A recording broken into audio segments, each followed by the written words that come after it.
السلام علیکم پیارے بچوں، آپ کے لیے بہت ساری دعائیں ہیں۔ آپ لوگ بہت پیارے، میرے چمکدار اور سندر پیارے بچوں۔ آج میں آپ کو ایک کہانی سناؤں گی۔ اس کا عنوان ہے شیر اور چوہا۔ ایک شیر ہوتا تھا جنگل میں۔ اس کو ہوتا تھا کہ میں ہی سب سے بڑا بادشاہ ہوں، میں ہی سب سے اچھا ہوں، میں اس ساری دنیا کا کنگ ہوں،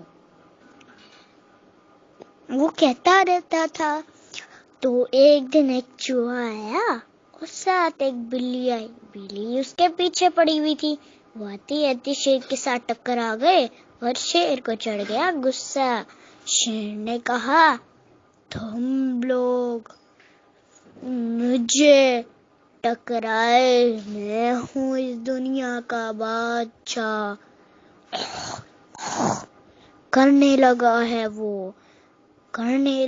وہ رار، میں ہی اس دنیا کا بادشاہ ہوں اور تم نے ہی مجھے ٹکرایا۔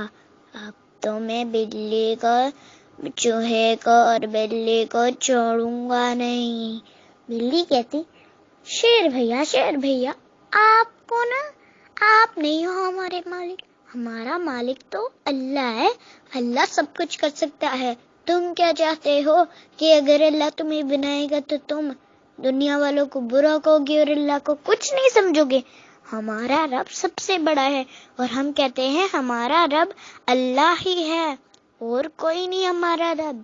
تم چاہتے ہو، تمہیں لگتا ہے میں تمہاری خالہ ہوں اور تم بھی مجھے مارو گے؟ دیکھ لینا، تم مجھے مار دو، پر میرا اللہ دیکھنا تمہیں کیا کرتا ہے۔ میرا اللہ بہت بڑا ہے اور بہت سمجھدار ہے، اسے ہر کچھ آ جاتا ہے۔ ٹھیک ہے، وہ اچانک سے ہی اس بلی کے پنجے مار دیتا ہے۔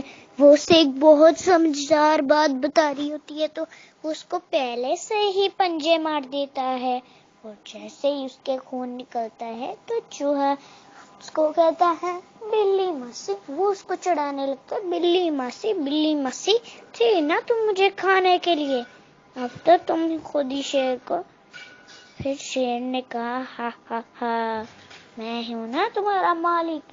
چوہا بھی اس کے ساتھ مل کے کہتا، ہاں شیر مالک، آپ ہی ہیں ہمارے بادشاہ۔ ایک دن ایسے ہوا کہ ایک بہت بڑا شیر آ گیا۔ وہ کہتا کہ تم مجھے ہوا میں اٹھا کے دکھاؤ، پھر تمہیں پتا چلے گا۔ وہ اس بلی کا نانا تھا۔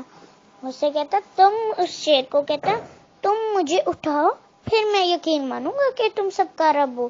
اس کو آ گیا غصہ اور وہ کہتا، میں نہیں اٹھا سکتا۔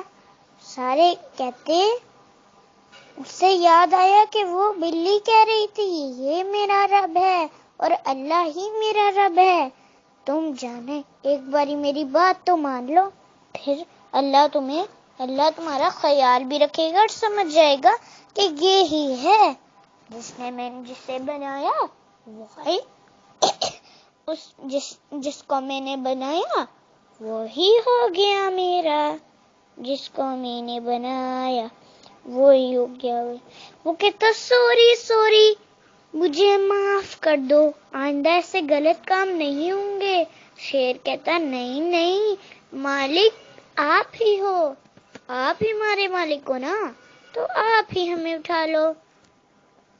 ایسے ہوتا ہے، بارش شروع ہو جاتی ہے اور وہ شیر کہتا ہے، بوڑھا شیر پھر سے آ جاتا ہے اور کہتا ہے، یہ بارش کیا تم نے برسائی ہے؟ وہ کہتا، نہیں مجھے معاف کر دو نا، آخری بار کہہ رہا ہوں۔ اور پھر وہ مان جاتے ہیں اور سب خوشی فرینڈ بنتے ہیں۔